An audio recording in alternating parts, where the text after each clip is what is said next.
Ashamaa akkam jirtu kabajamtoota daawwattoota keenya. Kun yeroo hundumaa mana keessan teessanii kan daawwattan qophii michuu jaalalaati. Har'as immoo gaadhimmoota tokko qabannee dhufnee jirra. Qophicha qopheessuun immoo haga xumuraatti kan sin faana turu Antaarikuu Baqqalaa akkasumas immoo ogeessa kaameeraa Barnaabaas Ambisaa faana ta'uudhaani haga xumuraatti yoo nu faana turtan egaa dhimmoota jaalalaatii wal qabatan yaadota garaa keessatti wal barsiisaa wal bashannansiisaa haga xumuraatti kan waliin turu ta'a. Sanaaf ammoo dhimma tokko qabannee dhufneerra. Keessattuu dhimma jaalalleewwaniitiin wal qabsiisnee jaalalleewwanii gidduutti ammoo kennaan jaalalleewwan gidduutti kennamu akkamidha? Adeemsa jaalalaa keessatti namni tokko jaalallee isaatiif haala kamiin agarsiisa yookaan immoo kennaa akkamii agarsiisa kan jedhudha kan waliin ilaallu ta'a. Sanaaf ammoo namoota daandii irratti arganne gaafachaa kan waliin turrudha. Haga xumuraatti yoo nu faana turtan nu faana bashannanaa turtu siniin jenna. Haga xumuraatti nu faana tura.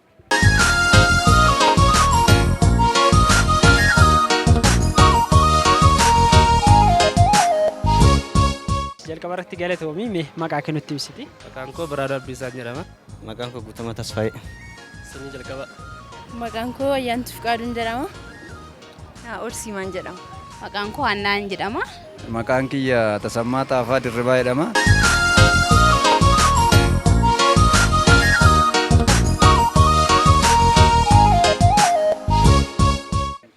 Adeemsa jaalalleewwanii keessatti kennaa kennitee beektaa? Kennaa kana dura kenneen beeku kennuudhaaf na yaada. Mee yaada akkamii qabda? Mee kennaa akkamii kennitaafati? Kennaan kennaa caalu siif maali?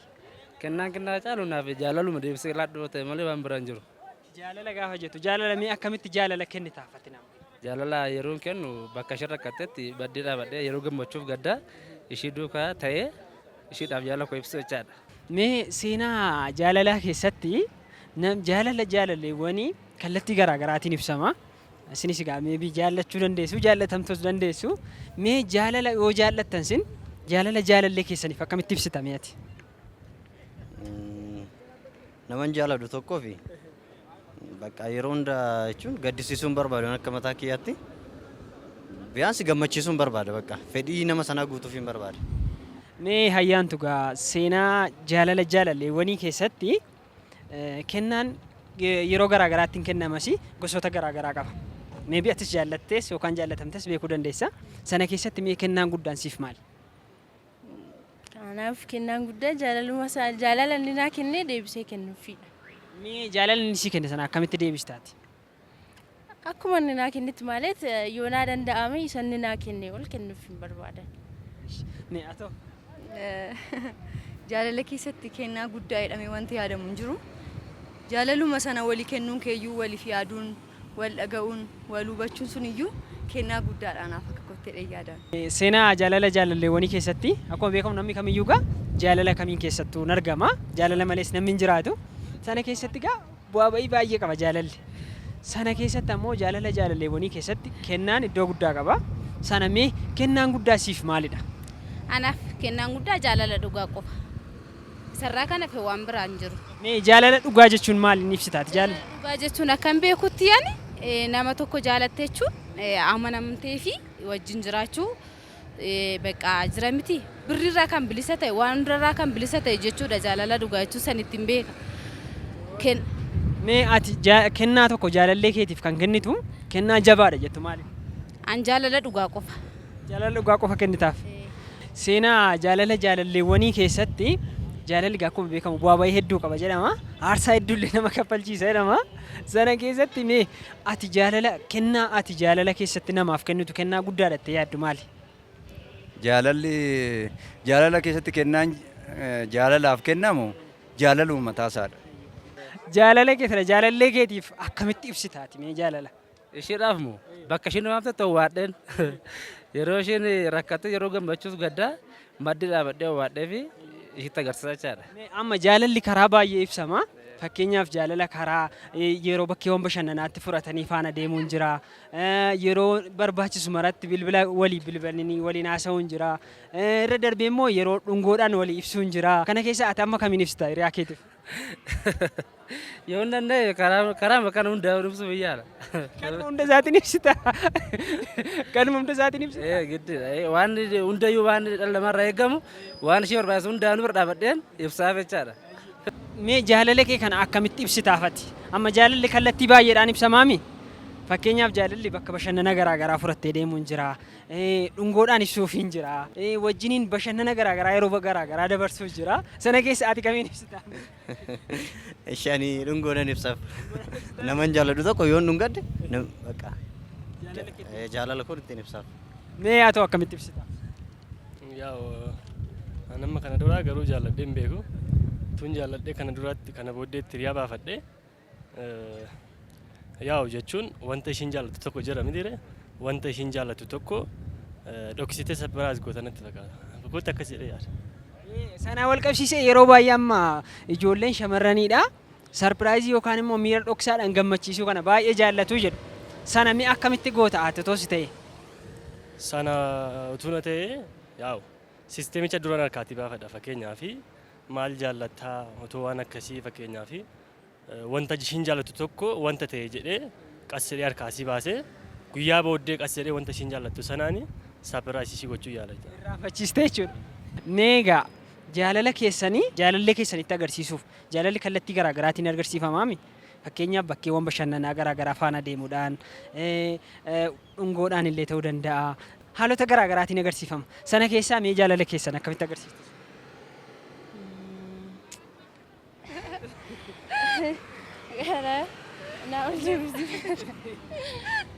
Mee akkamitti agarsiistaati jaalallee keetiif jaalala? Jaalallee wanta hin qabneef kan maatii koo bichaan beekanii jaalala. Kan maatii jechaadha. Osoo jaalallee amma gara fuulduraatti numa qabaatta. Sana akkamitti amma wanta godhee hin jirreef jechaadha.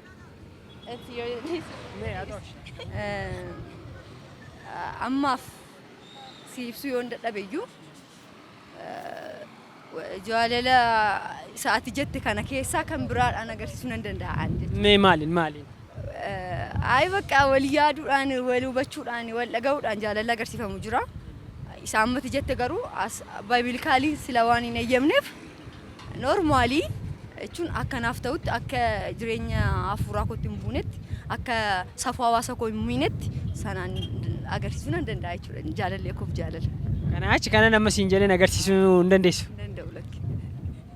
Atoma hin agarsiisuu jettee amma gara fuulduraatti jaallachuun kee dhabu. Kana keessaa tokkoon immoo agarsiisuun kee dirqama. Akkamitti yaadda? Isaan sitti meen ture biro.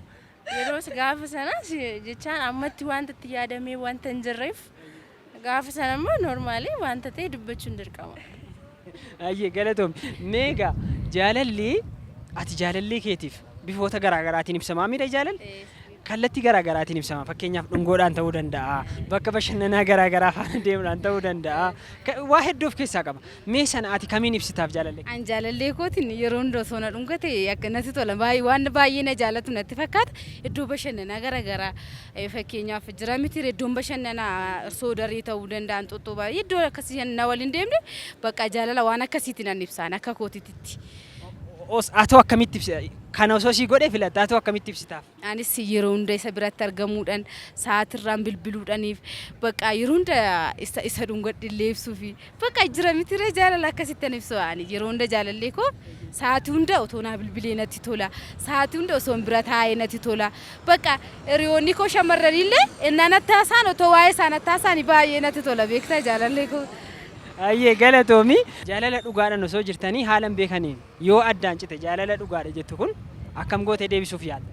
An amma danda'ame jaalala dhugaa maal akka ta'e ibsee deebisuuf nan yaala. Deebuutii baannan taana dhiisee kan biraan jaalachuun qabaanis akka kootitti naman dhugaan jaaladhu tokko yeroo koo kenneefi sa'aatii hunda yeroo koo kenneefi waan hunda laphee koo hunda ergan kenneefi inni nagateetii bakka biraa deemeen anis maal gochuun amaraachi biraa filachuun qaba nama biraa jaalachuun qaba akka kootiitti. Galatoomi. Jaalalli bifa garaagaraatiin kennama. Fakkeenyaaf jaalala keeti kan ittiin ibsattu bifa dhungootiin ta'uu danda'a, bifa bashannana garaagaraa wajjiniin deemuun ta'uu danda'a, yeroo kee wajjiniin dabarsuun ta'uu danda'a. San akkamitti ibsatta? Ani jaalala kan ittiin ibsadhu tokko waa lamaanan ibsadha. Lammata dhungachuudhaan. Dhungachuudhaan jaalala kee ibsattaa jechuudha. Mee gara kan biraa maaliin ibsattu jechuudha? Ani moo jaalala kiyyaanan ibsadhu moo ijaan arguudhaan. Ijaan argitee itti gammaddee jaalala keetti ibsita. Akkasi. Mee xumura irratti kennaan ati jaalala keessatti kennaa guddaadha itti yaaddu kun keessaa kamiin kennitaaf amma jalqaba irratti jaalallee keetifate? Kamiin yaaddee jiru? Dhungoodha. Adeerta. Waan qaban hin gabaabadhani. Eh. Isuma yaadeera. Mee jaalala keessatti immoo amma kallattii kanaan egaa addaa jaalala keessan ibsitanii kennaan isin jaalallee keessaniif kennitan kennaan guddaadha jettanii amantani maali? Yeroo baay'ee namni kennaa dhalee kan fudhatu bakka wantoota akka saatii, birrii, bakka wantoota uffannaa keessa jechuudha. Yeroo baay'ee namni fookas irratti ta'a. Kana dhaleen ibsa. Osoo si ta'e maal kennitaaf amma osoo si ta'e?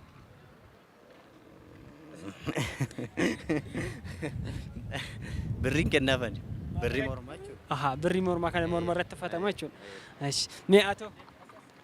Yaa'u jechuun kennaan wanta barbaadde kamiyyuu kennaa tokko jaallattee ishiidhaaf kennite taanaan kennaa xiqqaan qabu maaloo hin qabu waanuma barbaade yoo ta'e iyyuu yaa waan sitti fakkaate tokko yoo kenniteef kennaa jedhama. Garuu yaa'u dubartoonni bara kana kan isaan baay'ee jaallatan birriidha. Atis birrii kennitaaf jechuudha. Birrii ganzaba birrii isa kana otoo hin ta'in maallaqa baay'ee jaallatu. Ati maallaqa kennitaaf hire? Anillee maallaqaan kennuufi garuu wantuma natti ibsee yaadi koo kana kenniif jedhe tokkoon kennaaf malee. Haala ishee irratti hundooftee kennitaaf jechuudha. Irratti hundoo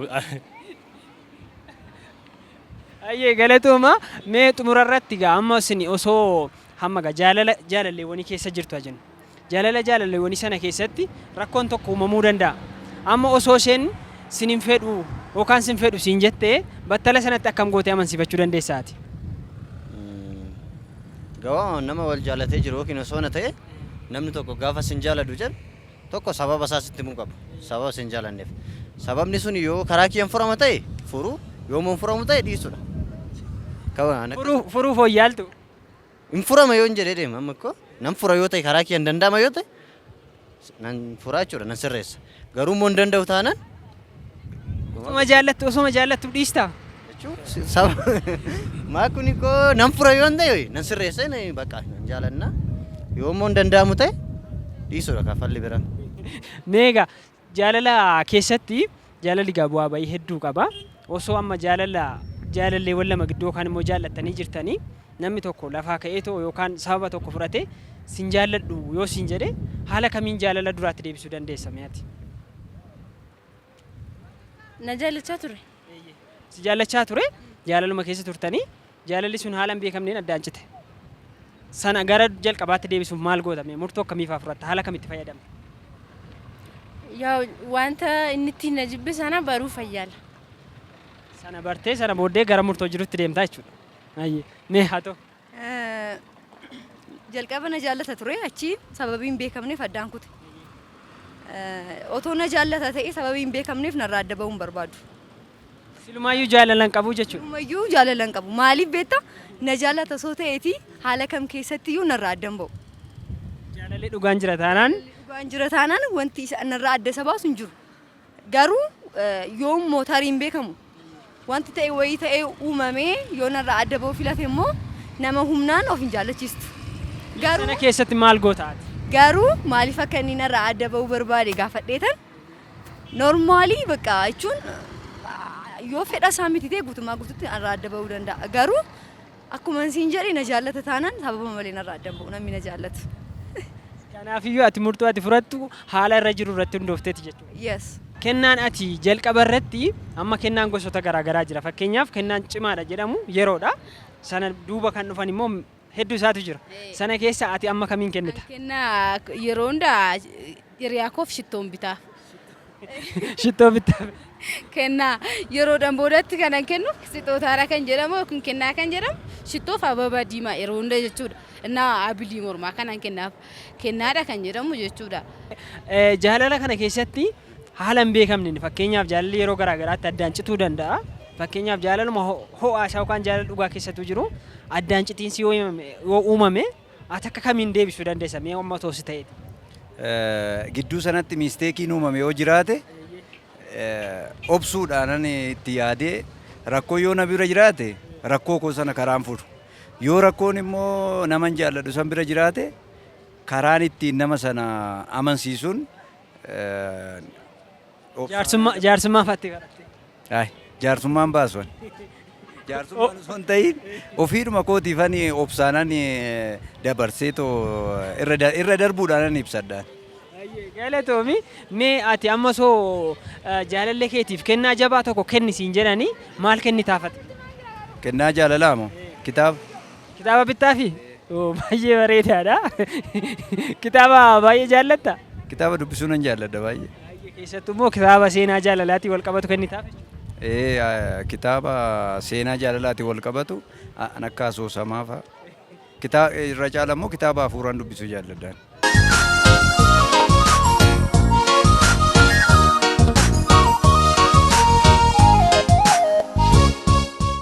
Waan faana turteef galatoomi.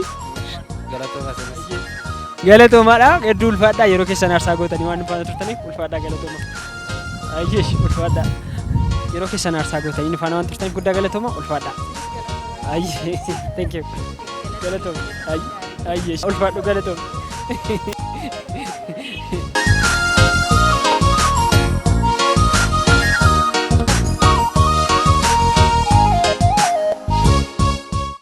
Kabajamtoota daawwattoota keenya egaa qophii michuu jaalalaa keenyaa kana hanga ammaatti daawwachaa turtanidha.